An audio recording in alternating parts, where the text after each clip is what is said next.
Hello, the review you're about to watch is a little different from what I normally do.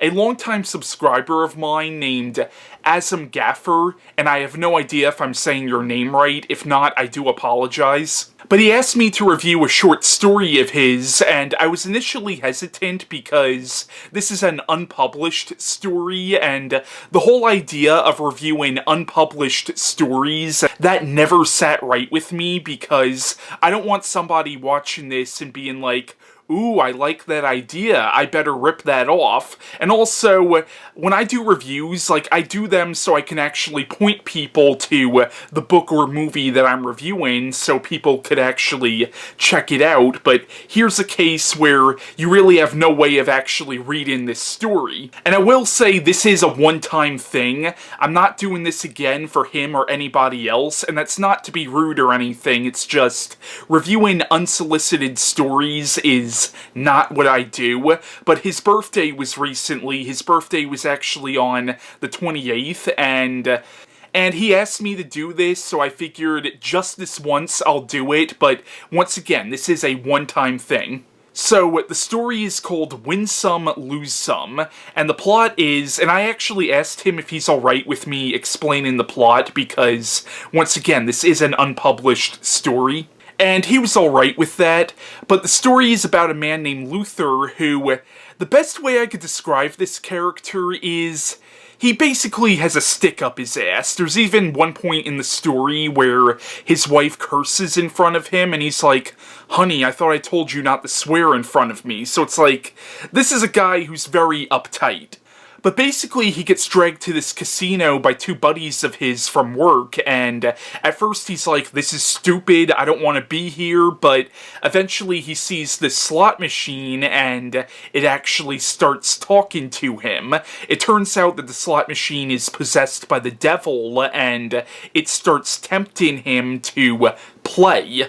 And after winning money from this slot machine, he keeps coming back to it, and sometimes he wins, and sometimes he loses, and when he loses, that causes him to come back to it even more so he could try to win again, and really the story is a commentary on gambling addiction, and during a lot of the story, I was actually wondering, how much of this is actually supernatural, and how much of this is really just metaphor.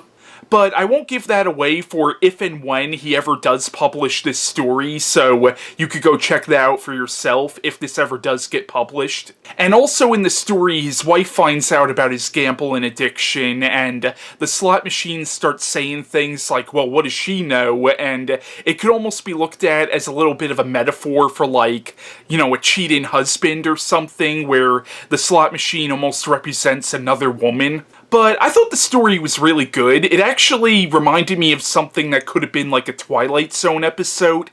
Not so much the original Rod Serling series, but I could have seen something like this as an episode of the 80s Twilight Zone series, or even an episode of Tales from the Dark Side or something.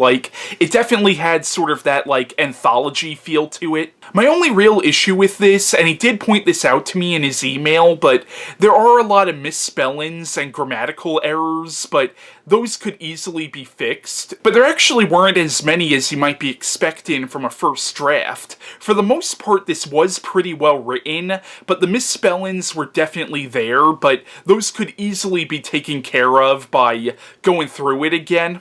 There were also a lot of moments where I noticed things that should have been capitalized but weren't, but once again, you could easily fix that, and I do recommend fine-tuning some stuff.